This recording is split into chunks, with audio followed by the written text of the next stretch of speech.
जब मन एक परमात्मा में लगता है तो अच्छे कर्म होते हैं, निष्काम कर्म होते हैं, कर्म बंधन में आत्मा नहीं आती और आत्मा धीरे धीरे मन अच्छा कर्म करती है तो आत्मा के धीरे धीरे ऊपर के आवरण खुलने लग जाते हैं और परमात्मा जब अंतिम समय में जब परमात्मा खुद ऐसी आत्माओं को एक अपना दूध बेचकर ऐसी आत्माओं को अपने पास बुला लेते हैं, उसी को ही पाते हैं। भगवान ने कृष्ण को क्या कहा, तुम जिसको याद करोगे तुम उसी को पाओगे।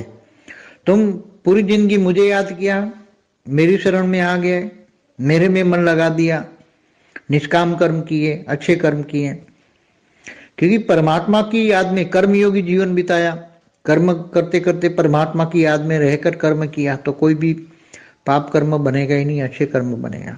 तो गीता का ज्ञान का सार यही है, गीता ने यही कहा है, तो आत्मस्वरूप बन मुझ परमात्मा को याद कर। तो मतलब आत्मस्वरूप तो अनुभूति हो या ना हो, मगर परमात्मा की याद में, जैसे कृष्ण की याद में पूरी जिंदगी बिताई है जिसने, तो जरूर उसका मन परमात्मा को दे ही दिया है ऐसा ही समझा जाएगा। और अच्छे कर्म ही होते हैं, बुरे कर्म तो परमात्मा की याद में होते ही नहीं है। और अंत में उसी परमात्मा को जाकर पाते हैं। तो शरीर छोड़ते वक्त वो परमात्मा अपना कोई न कोई दूत भेज देता है और उसी के पास चले जाते, उसी को पाते हैं सूक्ष्म वतन में, जहाँ वो रहते हैं वहाँ तुम्हें ले जाएंगे। तो कहने का मतलब है कि मन मना भव। मन आज भी डेमोक्रेसी क्यों हो गई, सभी आत्माओं को आज़ादी क्यों दे गई, धरती पर स्थूल वतन में भी आज़ादी क्यों हुई, पूरी धरती पर आज़ादी है, कुछ देशों को छोड़कर कम्युनिस्ट देशों को देकर, चाइना सिर्फ चाइना रह गया कम्युनिस्ट। तो कहने का मतलब है कि धरती पर जो परिवर्तन होता है वो सूक्ष्म वतन वाले कराते हैं। सूक्ष्म वतन वाले चाहते हैं कि हम सबको आज़ादी दिलाएंगे, ताकि अभी जो समय आने वाला है उसमें महाविश्व परिवर्तन के समय में हर कोई आत्मा अपने मन को या तो परमात्मा में लगाए आज़ादी से, और या तो माया में लगाए। दो प्रकार की आत्मा है, एक मायावी है या तो एक आत्मा में परमात्मा को याद करने वाले, आत्मस्वरूप बन परमात्मा को याद करने वाले। दो ही प्रकार की आत्मा है, एक नेगेटिव है एक पॉजिटिव है।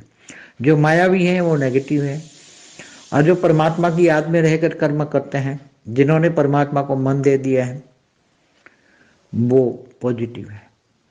इसलिए मन मना भव कहा गया। मन अच्छा है, अगर मन अच्छा है तो बुद्धि अच्छी होगी, और मन बुद्धि अच्छी होगी तो संस्कार अच्छे होंगे, अच्छे कर्म होंगे तो संस्कार अच्छे होंगे।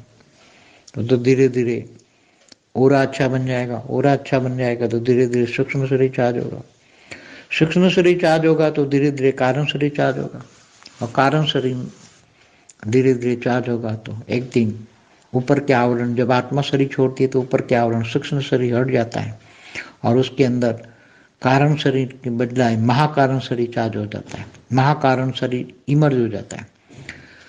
स्थूल शरीर तो गया, सूक्ष्म भी गया, कारण भी गया, महाकारण शरीर में जो अच्छे रिकॉर्ड पड़े हैं या परम महाकारण शरीर इमर्ज हो जाता है और आत्मा परम महाकारण शरीर के साथ अपने परमात्मा तक पहुंच जाती है।